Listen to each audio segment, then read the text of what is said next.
Escape from the flames. One family's journey out of Los Angeles during the Great Fire.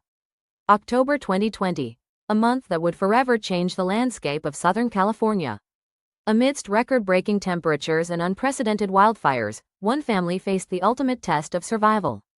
The Great Los Angeles Fire consumed over 1.2 million acres, displaced hundreds of thousands, and left an indelible mark on the region's history.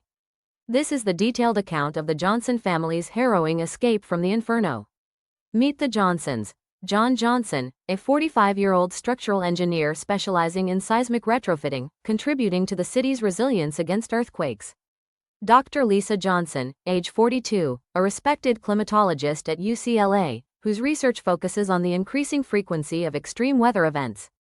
Alex Johnson, their 16-year-old son, a high school junior passionate about robotics and renewable energy technologies. Emma Johnson, at 10 years old, she's an aspiring environmental activist, already a member of her school's eco club. Residing in the Woodland Hills neighborhood of Los Angeles, the Johnsons are deeply integrated into the community, actively participating in local sustainability initiatives and educational programs. October 25th began like any other day. The Johnsons adhered to their routine. Lisa prepared her lecture notes on climate models, John reviewed design plans for a new project, and the children engaged in their studies. However, subtle indicators hinted at impending peril. The National Weather Service had issued red flag warnings due to extreme Santa Ana winds registering at 60 miles per hour, coupled with humidity levels plummeting below 10%. The prolonged drought has exacerbated the flammability of native chaparral. Combined with these winds, it's a volatile situation. At 14:43 Pacific Standard Time, a malfunction in the electrical grid resulted in arcing from a downed transmission line in the Angeles National Forest.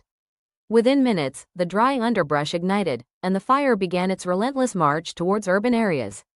Fire behavior analysts observed that the blaze exhibited extreme rates of spread, exceeding 3.5 miles per hour, due to the canyon effect, where topography funnels wind and accelerates fire propagation. By 1600 Pacific Standard Time, the Los Angeles County Office of Emergency Management issued mandatory evacuation orders for multiple zip codes, including the Johnsons' neighborhood. These warnings are often precautionary. We've been through this before. This time feels different. The variables align for a potential disaster.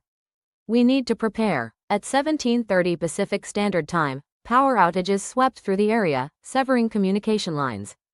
The smell of smoke intensified, and visibility dropped sharply. It's getting hard to breathe. We can't afford to hesitate.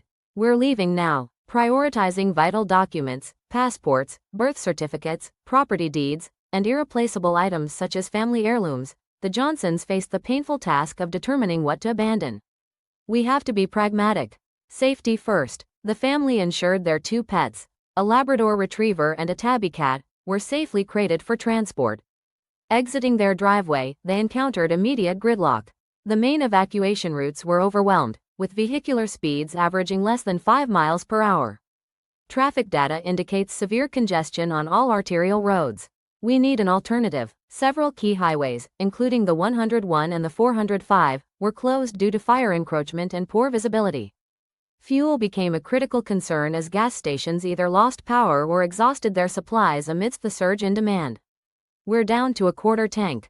At this consumption rate, we won't reach the designated evacuation center. There's a network of service roads used for utility access. They should bypass the main congestion points. Relying on topographical maps and GPS data, Alex guided the family onto alternate routes. However, these paths were not without peril. The fire is getting closer. Hold on, we need to keep moving. In a clearing, they found a group of volunteers distributing supplies. A resident named Maria offered them fuel siphoned from her own generator reserves. We're all in this together. Take what you need. Your generosity is invaluable. Thank you. The family gathered around a small campfire, the weight of uncertainty heavy upon them. Amidst the chaos, the psychological toll surfaced. The fear of losing their home, coupled with the stress of the escape, strained their spirits. What's important is that we're together. Material losses can be recovered.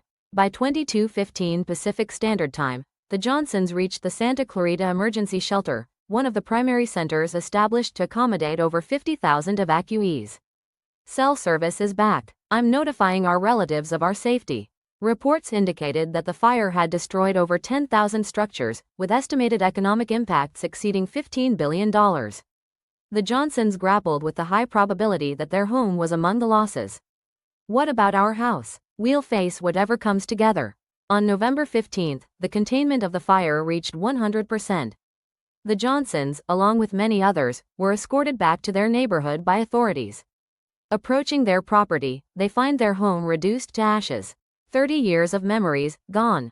Determined to rebuild, the Johnsons engaged with urban planners to design a new home incorporating fire-resistant materials and sustainable technologies. This is an opportunity to integrate advanced defensive architecture, hardened exteriors, ember-resistant vents, and integrated defensible space landscaping. The community rallied, with initiatives such as fundraisers generating over $5 million for rebuilding efforts. Collaboration with environmental scientists aimed to restore local ecosystems affected by the fire. This experience underscored the importance of adaptability and the resilience of engineering design in the face of natural disasters. Climate change is a catalyst for such extreme events. As a society, we must prioritize mitigation strategies and invest in research. I've been inspired to focus on developing technologies that enhance emergency response and resource management. I want to advocate for environmental stewardship so future generations don't endure what we did. The Johnsons' journey illustrates the intersection of human determination and the need for systemic change in disaster preparedness. The Great Los Angeles Fire was a profound tragedy, but it also sparked innovation and solidarity. The lessons learned are critical for experts in urban planning, environmental science, and emergency management. Preparedness saves lives. Innovation secures the future. We urge policymakers, professionals, and citizens alike to collaborate in building resilient communities.